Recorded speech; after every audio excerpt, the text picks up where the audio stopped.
Hi everyone, I am Manshika. I secure for All India Rank 10 in the recent UGC Net Commerce exam in December 2025.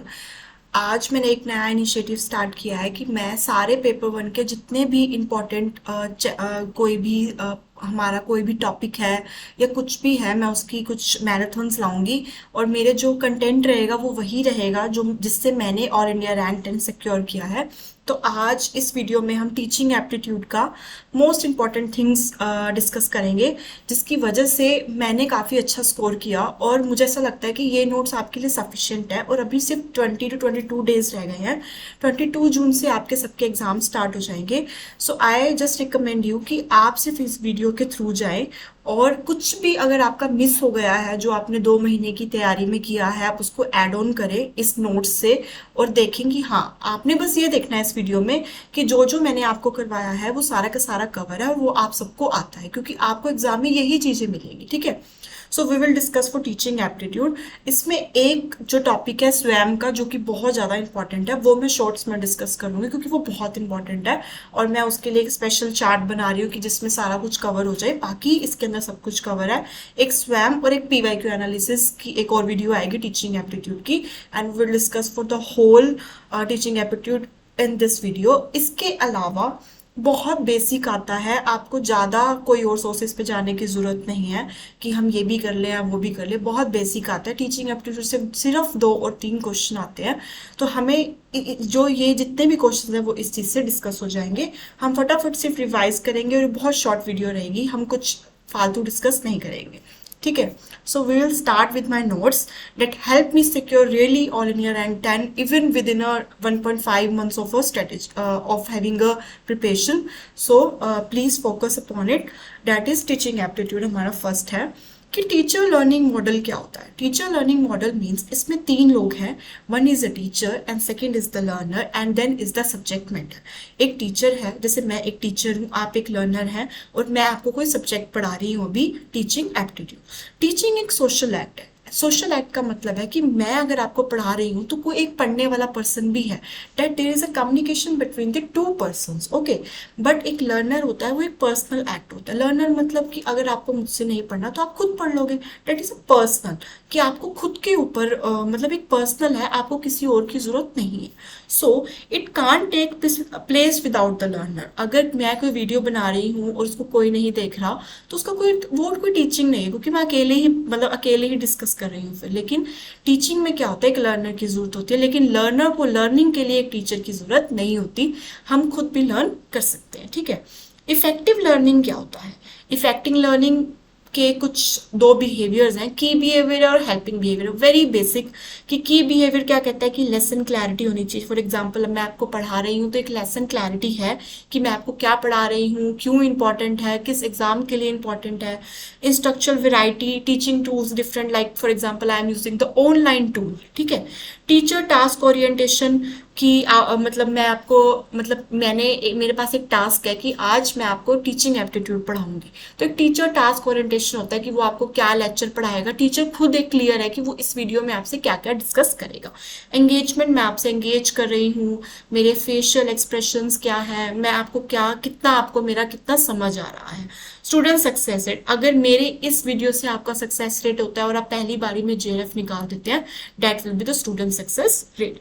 Helpful behaviour like you are also contributing in my class, I am structuring the lesson for you, that कि मेरे lesson structure करने की वजह से आपका काम easy हो गया। Questioning the students, I am asking you, I am like if I am teaching you teaching aptitude and उसके बाद I am asking you question from that particular topic, that is questioning the question. Probing, probing का मतलब होता है getting students to elaborate their ideas in a teaching.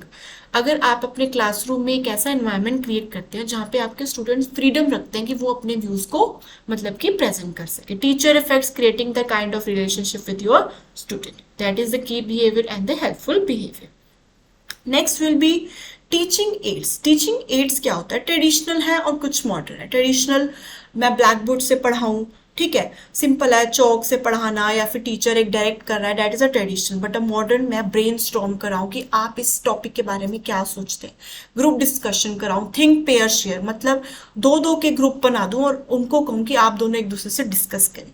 तो सबसे important है जो यूजीसी नेट में पूछा गया, that is fish ball technique. Fish ball technique क्या होता है कि हम क्या करते हैं, बाहर लोगों को बिठाते हैं आउटर एरिया में, for example this is the outer area, और इनर में क्या होती है, डिस्कशन होती है बच्चों की। जो इनर में डिस्कशन चल रही होती है तो आउटर वाले जितने भी ऑडियंस बैठी होती है वो क्या करती है, नोट्स बनाती है कि वो क्या डिस्कशन कर रहे हैं। That is a fish ball technique which is a part of modern tool technique of teaching. बस ग्रुप मेथड, आप सिंपल डिस्कशन, गैमिफिकेशन इज हम की क्विज के थ्रू हमें टीचिंग कराना। Okay, so fish ball technique is being very important, जो कि PYQ में आया हुआ है। इसे ध्यान से देखें कि जो यूजीसी नेट में क्वेश्चंस आते हैं सीरीज वाले, कि 1 2 3 4 आपने जोड़ना है कि पहला कौन सा आएगा, सेकंड क्या आएगा, थर्ड क्या आएगा, फोर्थ क्या आएगा।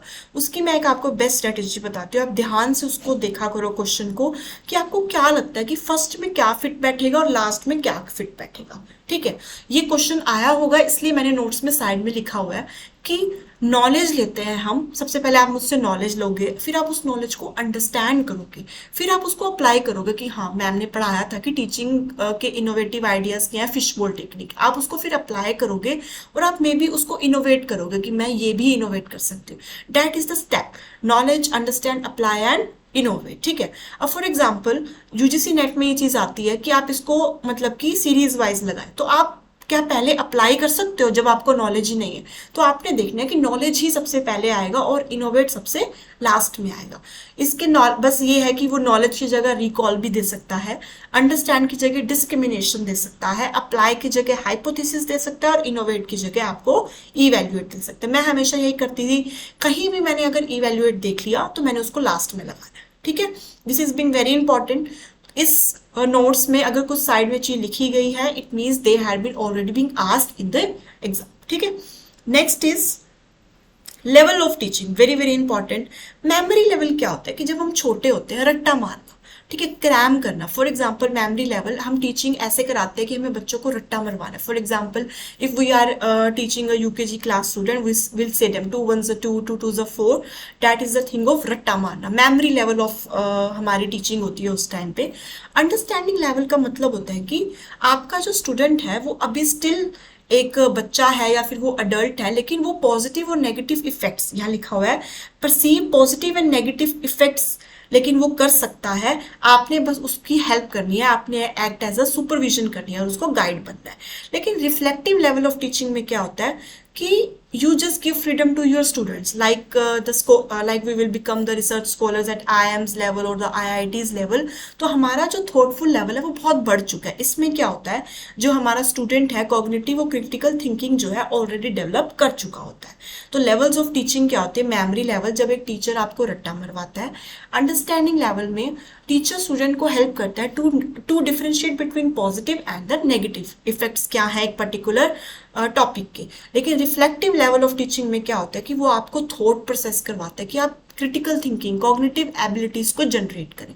तो क्वेश्चन ये आता है कि at which level there are cognitive abilities has been being developed for the teaching, that is the reflective level. Easy है बहुत ज्यादा, ठीक है। और अगर रिमेम्बरिंग और रिकॉलिंग द फैक्ट्स के उस पे आ जाए तो रॉट लर्निंग, जो कि क्या होगा, मेमोरी लेवल।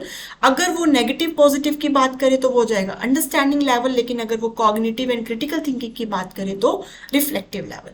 तो ये 3 लेवल्स बहुत पूछे जाते हैं। एक पीवाईक्यू आया था, मैंने यहाँ पे नोट करा है कि अगर आपको अपनी वैल्यूज को मतलब कि अंडरस्टैंड करना है, एजुकेशन वैल्यूज को, तो आप किसके थ्रू करोगे, मेमोरी लेवल, अंडरस्टैंडिंग लेवल और रिफ्लेक्टिंग लेवल। रिफ्लेक्टिंग लेवल क्यों, क्योंकि एजुकेशन लेवल्स बहुत ज़्यादा टॉप मोस्ट पे होती है और हमें कॉग्निटिव एबिलिटीज़ अगर जनरेट करनी है या फिर हमें एजुकेशन वैल्यूज को जनरेट करना है तो हमें कॉग्निटिव एबिलिटीज़ की ज़रूरत पड़ेगी, और वो कौन सा लेवल है, हमारा reflective level. So 3 levels, memory level, understanding level and the reflective level.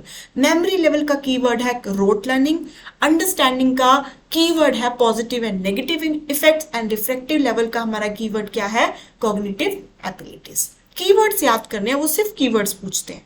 Moving to the next, very very important, Bloom's taxonomy बहुत इजी है क्योंकि हम बेसिक्स कर लिए हमने टीचिंग के। एक क्वेश्चन आया था कि authoritative management style of classroom क्या होता है।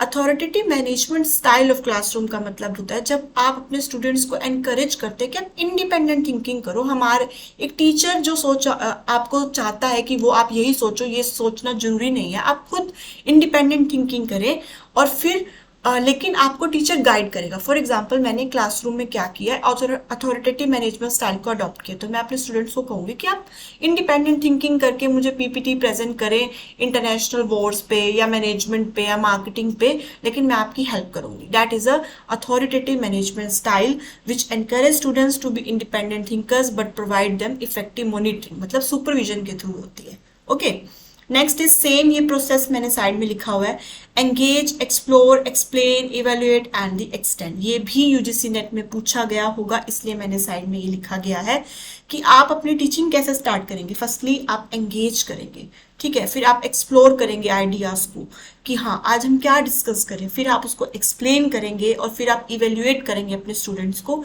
कि आपको ये समझ आया भी या नहीं, फिर आप उसको एक्सटेंड करेंगे कि आप टॉपिक को और एक्सटेंड करेंगे। ठीक है, so this is being very important, आपने ये बिल्कुल नोट कर लेना है अगर आप मिस आउट कर गए अपने नोट्स में।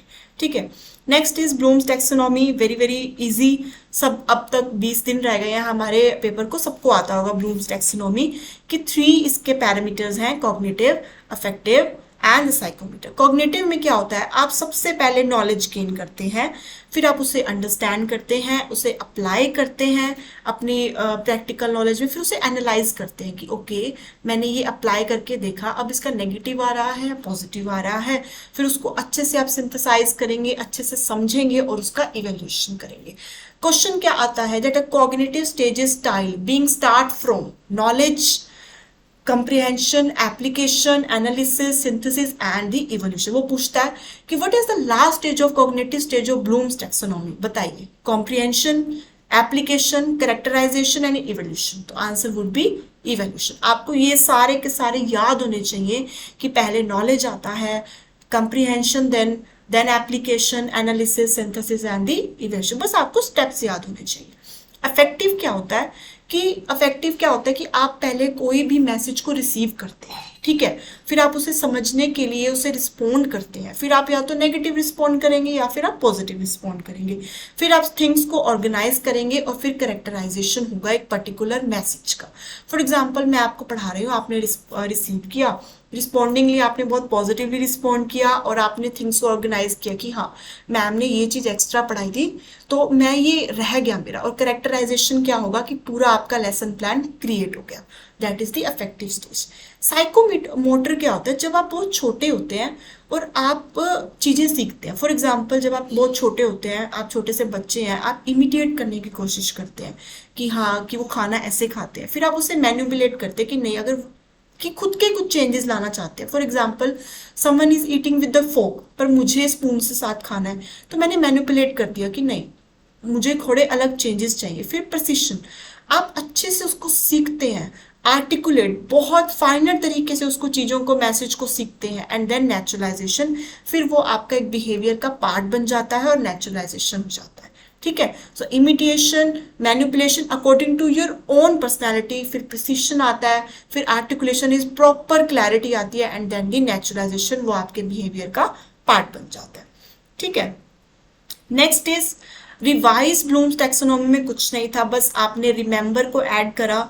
Remember is similar to knowledge, understand, apply, analyse, evaluate same है, but the last thing is create. आप एक क्रिएटिविटी भी क्रिएट करेंगे। आफ्टर द इवोल्यूशन आप एक इनोवेशन लाएंगे अपनी टीचिंग में या कुछ चेंजेस लाएंगे prior to the existing literature, कि आपका पहले स्टाइल कुछ और था लेकिन आप कुछ इनोवेट भी करेंगे। ठीक है, आगे है मॉडल्स ऑफ टीचिंग। सिंपल है, पढ़ चुके हैं हम, pedagogy model, andragogy model and heutagogy model. Pedagogy model same, अगर आपको छोटे बच्चों को पढ़ाना है और rote learning, that is a children's learning. Andragogy is adult learning which is at the understanding of the level, जहाँ पॉजिटिव एंड नेगेटिव इम्फेक्ट्स जो है आपके स्टूडेंट्स को समझ आते हैं। And heutagogy is cognitive abilities and critical thinking, जहाँ पे आप टीचिंग में भी लाएंगे और अपने स्टूडेंट्स में भी लाएंगे। क्वेश्चन आया था यूजीसी नेट में, andragogy model is also called as the adult learning. ठीक है, तो ये जितने भी हाईलाइट है आप इसको ध्यान से देखेंगे कि अडल्ट लर्निंग हम किस लेवल को कहते हैं। दो बार लिखा हुआ है, देखिए, under adult learning theory is being also called as the andragogy model, ठीक है। Next will be models done, and next is cognitive development theory, जो कि जेन पिगाट ने दी थी, वेरी इंपॉर्टेंट, बहुत इजी है, इसके स्टेजेस पूछता है वो, कितने स्टेजेस हैं और उसका लास्ट स्टेज क्या है, वो सिंपल पूछता है। सेंसरी मोटर स्टेज क्या होता है, एक बच्चा होता है, वो बहुत छोटा बच्चा होता है, 2 साल तक वो सिर्फ एनवायरनमेंट को ही देखता रहता है कि एनवायरनमेंट में क्या चल रहा है, अपने सेंसेस के थ्रू उसको फील करता है, क्योंकि उसे और कुछ समझ नहीं आता। Next is 2 to 7 years, pre operational stage. इस टाइम पे क्या होता है, बच्चा सिंबल्स के थ्रू अपने पेरेंट्स को, अपने टीचर्स को, अपने फ्रेंड्स को कम्युनिकेट करता है। फॉर एग्जाम्पल कि मुझे कोई चीज़ गर्म लग रही है तो आई विल फील कि हम ऐसे रिएक्ट करते हैं कि no it's being very hot, that is a pre operational stage, जहाँ पे बच्चा क्या करता है, सिंबलाइज करके अपने मम्मी को या अपने पेरेंट्स को कम्युनिकेट करता है। कंक्रीट ऑपरेशनल स्टेज में क्या होता है, जब आपको प्रैक्टिकल प्रॉब्लम्स दिखने लगती हैं कि या there we have to make the career, we have to get into the best college, that is the pre operational stage. Logical thinking develop होती है, पॉजिटिव नेगेटिव फैक्ट्स के बारे में पता चलता है, that is from 7 to 11। After 11 years the abstract problems भी आपको समझ आती है। Abstract is the keyword. Abstract problems मतलब what do you think by about the life, what are emotions, what is love, that is the abstract problems। abstract मतलब love, life, आपको हर चीज जो मतलब इमोशनल थिंग्स के बारे में भी समझ आना शुरू होता है। So 4 stages are sensory motor, pre operational and the concrete operational stage and the formal operational stage. पहले में आप सेंसेस फील करते हैं, सेकंड में symbols is the keyword, third में positive and negative, and fourth में एब्स्ट्रैक्ट प्रॉब्लम्स को भी आप सॉल्व करते हैं, ठीक है।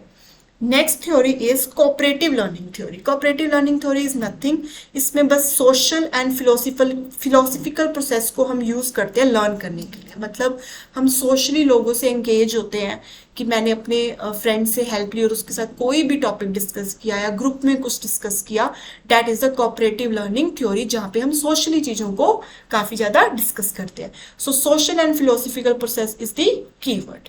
Next is learning characteristics. एक लर्नर कैसा होना चाहिए, वो अंडरस्टैंड करे, वो खुद को सेल्फ क्वेश्चन करे। आज आप सीख रहे हो मुझसे तो आप एक लर्नर हो, आप सेल्फ क्वेश्चन करो, क्या ये थिंग्स इंपॉर्टेंट है टीचिंग के लिए या फिर ये इंपॉर्टेंट है। सेल्फ टेस्टिंग, खुद आप मॉक लगाओ, ठीक है, मॉक तो मैं आपको नहीं लगवा सकती, आप चीजें सीख कर लेकिन सेल्फ टेस्ट करो। तो एक लर्नर की ये कैरेक्टरिस्टिक्स होती है। इसमें कुछ भी बहुत बेसिक पूछते हैं वो, इसमें कुछ ऐसे आपको बड़ी बड़ी बुक्स पढ़ने की जरूरत नहीं है, that is being very sufficient for you, ठीक है। एंड द लास्ट थिंग, ठीक है, what do you mean by the net. मैंने ये साइड में क्यों लिखा है, ऑफकोर्स यूजीसी नेट में पूछा गया है कि ये एक ऑनलाइन स्टोर है एकेडमिक अवार्ड्स का, कि क्या क्या अवार्ड्स वगैरह हैं, उसमें हम नेट में ये लिखा गया है। ये क्यों मैंने लिखा साइड में, क्योंकि यूजीसी नेट में ये पूछा गया था। Next is type of evolution, बहुत पूछा जाता है।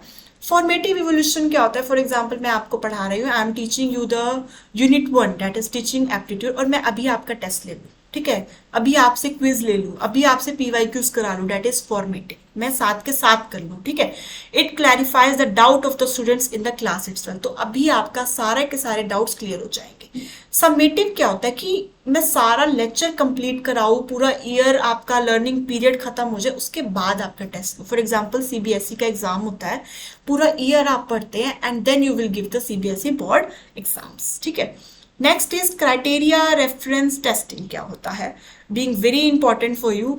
इसमें क्या होता है, कुछ स्टैंडर्ड्स होते हैं, उस अकॉर्डिंग आपको रैंकिंग दी जाती है। फॉर एग्जाम्पल इसमें क्या होता है, इसमें आपका स्कोर आता है कि आपने कैसा परफॉर्म किया, irrespective of how others perform. For example I scored for 95% in 10th marks, तो वो मेरे 95% है, उसको किसी से कंपेयर नहीं किया गया है कि A स्टूडेंट ने क्या किया है या B स्टूडेंट ने क्या किया है। That is my marks, my score and my performance, ठीक है। इसमें मेरी proficiency is the key word, की मेरी प्रोफिशिएंसी चेक होती है। परसेंटेज में इसको हम मतलब कि डिफाइन करते हैं, और इसमें हम ये इंडिपेंडेंट है कि अदर स्टूडेंट्स ने कैसे परफॉर्म किया, उसमें हम ये रिकॉर्ड नहीं करते। और क्राइटेरिया बिल्कुल अपोजिट है नॉर्म रेफरेंस टेस्टिंग का। इसमें क्या होता है कि आपके मार्क्स उतने आते हैं कंपेयर टू दी अदर्स। इसमें आपकी प्रोफिशिएंसी चेक नहीं होती, इसमें आपके उतने परसेंटाइल आएगा, और ये परसेंटाइल में मेजर होता है ना कि परसेंटेज में मेजर होता है। इसमें ये होता है कि आपने दूसरे स्टूडेंट से कितना बेटर परफॉर्म किया। For example I get for 99.97 percentile in my UGC net commerce exam. It means कि मैंने मतलब कि मैंने बाकियों से कितना अच्छा परफॉर्म किया कि मेरा वो परसेंटाइल आया। ठीक है, so it helps in determining for the rank. इस वजह से मेरा रैंक आया, that is all India rank 10, और उससे आपको अपनी प्लेस भी पता लगती है। ठीक है, so this is a types of evolution, formative, summative, criteria and the norm. And the last thing is E show Sindhu. क्या होता है इसमें, बहुत ये आपका एक पोर्टल है गवर्नमेंट का, जिसमें बहुत सारे जर्नल्स और डाटाबेसेस को आप असेस कर सकते हो। किसने बनाया है? वेरी इंपॉर्टेंट, यूजीसी ने, एनालाइज टीम ने, एंड AICTE कंसोर्टियम। ये 3 मेंबर्स हैं जिन्होंने ये बनाया है। शोध गंगा में आपकी थीसिस होती है जितनी भी जिसने भी यूनिवर्सिटीज में सबमिट की है। अब हमारा सिर्फ एक टॉपिक रह गया, डेट इज स्वयं, जो कि आपको आज मिल जाएगा in the form of shorts. तो आप कनेक्टेड रहें और सब्सक्राइब कर लो कि आप, ताकि आपके जितने भी आपकी पेपर 1 है आपके इन 10 to 20 डेज में कंप्लीट हो जाए। ठीक है, so meet you in the next video.